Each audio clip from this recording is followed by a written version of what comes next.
Ratusan miliar rupiah dan mobil mewah disita dari sindikat judi online hasil pencucian uang. Pelaku menggunakan modus perusahaan cangkang untuk mengelabui polisi.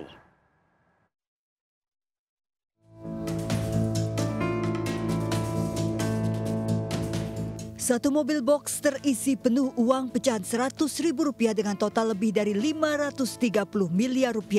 Sejumlah mobil mewah juga terparkir di halaman Mabes Polri. Mobil dan uang ini merupakan hasil pencucian uang dua tersangka sindikat judi online OHW dan O dari hasil mengelola 12 situs judi online selama 6 tahun. Keduanya merupakan komisaris dan direktur perusahaan cangkang bidang teknologi informasi. Perusahaan hanya di atas kertas dan tidak beroperasi, bertugas menampung uang judi online, kemudian digunakan untuk membeli aset berupa obligasi dan aset lainnya. Digital. Jadi mereka dari uang yang diambil melalui deposit maupun withdraw itu dikumpulkan, kemudian dimasukkan ke PT-PT-nya. Untuk menelusuri aset tersangka, polisi dan PPATK memblokir 197 rekening dari 8 bank. Kedua tersangka dijerat pasal berlapis, terancam 20 tahun penjara. Dari Jakarta, Helmi Sajangbati, iNews melaporkan. Pemirsa, 11 jenazah guru SD korban kecelakaan truk tabrak angkot di Purworejo, Jawa Tengah telah teridentifikasi. Sebelumnya 6 jenazah sulit dikenali karena kerasnya hantaman truk membuat angkot hancur berkeping-keping.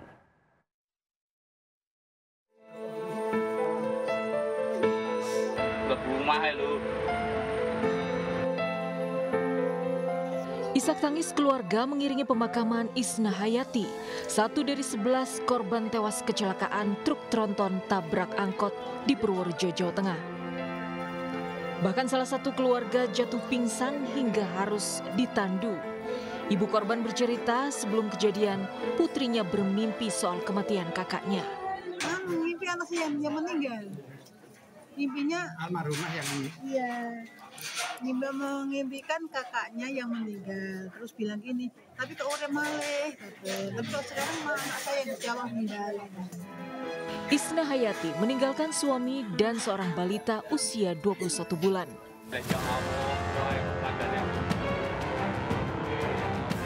Kecelakaan tragis menimpa rombongan guru SD asal Magelang yang hendak melayat ke Purworejo.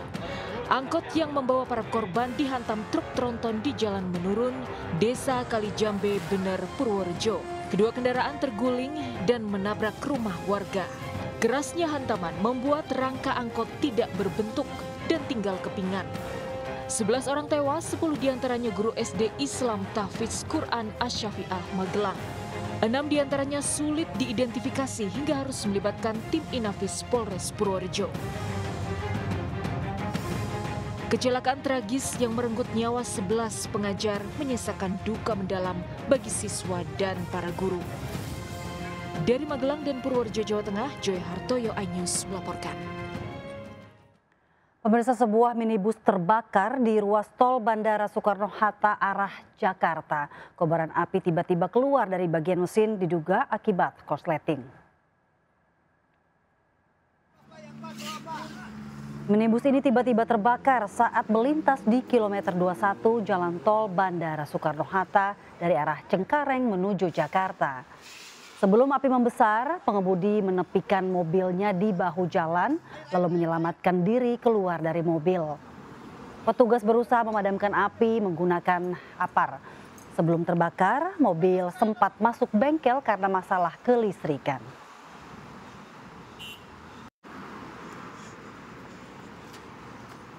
Tembok sepanjang 15 meter di Pejaten, Jakarta Selatan ambruk akibat diterjang luapan air. Akses jalan dan permukiman terendam hingga 1 meter.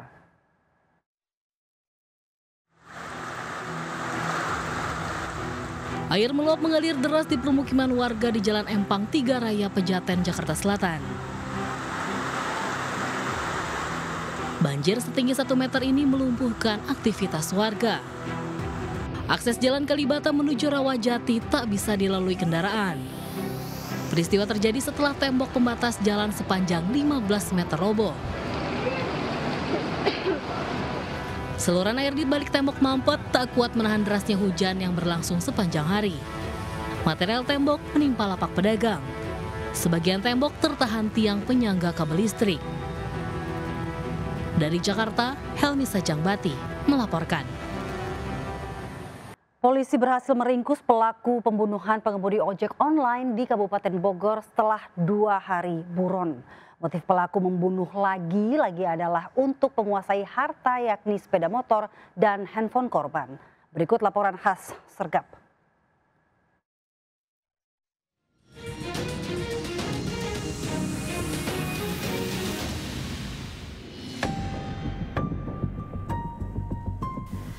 Pemirsa, seorang pengemudi ojek online dan taksi online seringkali menjadi tindak kejahatan penumpangnya dengan cara apapun. Seperti yang terjadi di desa Cibeber 1, Lewiliang, Bogor, seorang pria tewas dengan sejumlah luka. Korban kehilangan sepeda motor dan handphonenya.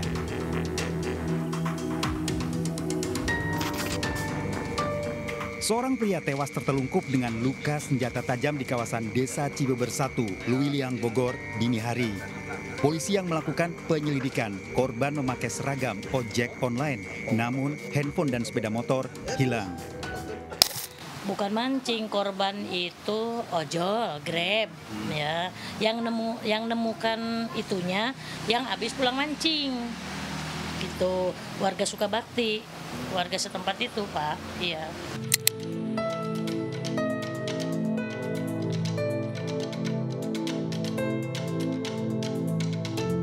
Korban Rudi Suwandi beralamat di desa Lui Sadang, Bogor.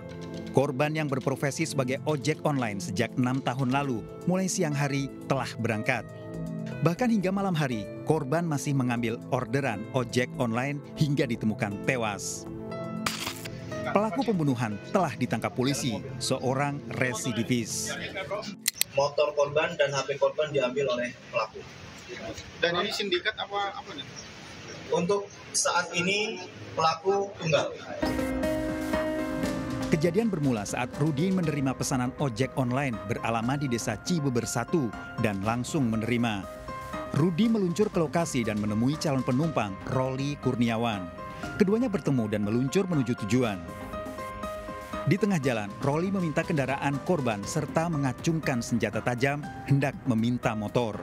Korban melawan, namun dianiaya hingga terluka dan tewas. Pelaku mengambil tas, handphone, serta sepeda motor korban. Ya, dia minta anterin ke sini, ke situ, cuman nggak jelas. Nah, itu untuk mengantisipasi pembegalan gitu, ada unsur kejahatan udah pasti itu. Daerah-daerah rawan saya nggak pernah ambil. Iya, apalagi kalau malam gitu. Tersangka terancam hukuman 12 tahun penjara. Pemirsa, dalam kasus pembegalan di Cibeber 1, Lewiliang, Bogor, korban berencana akan menjemput pelaku. Ternyata menjadi titik penghabisan. Selalu hati-hati dan tetap waspada. Panitia penyelenggara ibadah haji PPIH menemukan 30 warga Indonesia yang mencoba menunaikan haji menggunakan visa ziarah. Selain itu, Konjen di Jeddah juga menerima laporan 50 orang pekerja musiman asal Indonesia ditolak masuk ke Arab Saudi dan langsung dideportasi. Meskipun pemerintah Arab Saudi mengancam memberikan sanksi tegas bagi jemaah haji yang menggunakan visa ziarah, namun masih ada jemaah yang nekat berhaji dengan visa ziarah. Modus yang dilakukan yakni masuk ke Arab Saudi melalui Riyadh atau Jeddah, lalu menaiki kendaraan darat menuju ke Mekah. Sanksi bagi jemaah haji yang kedapatan menggunakan visa ziarah, selain didenda bahkan ditahan, juga dilarang masuk ke Arab Saudi selama 10 tahun.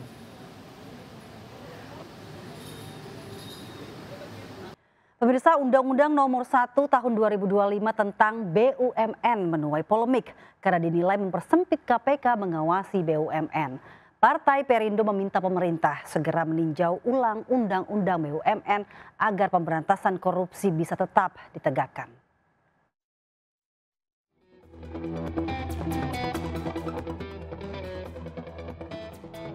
Kontroversial yang membuat direksi BUMN tidak lagi digolongkan sebagai penyelenggara negara. Pasal kontroversial ini bisa merepotkan KPK dalam mengusut korupsi terkait BUMN yang bertentangan dengan semangat Presiden memberantas korupsi di berbagai instansi. Partai Perindo meminta pemerintah segera meninjau ulang Undang-Undang BUMN agar pemberantasan korupsi bisa terus ditegakkan.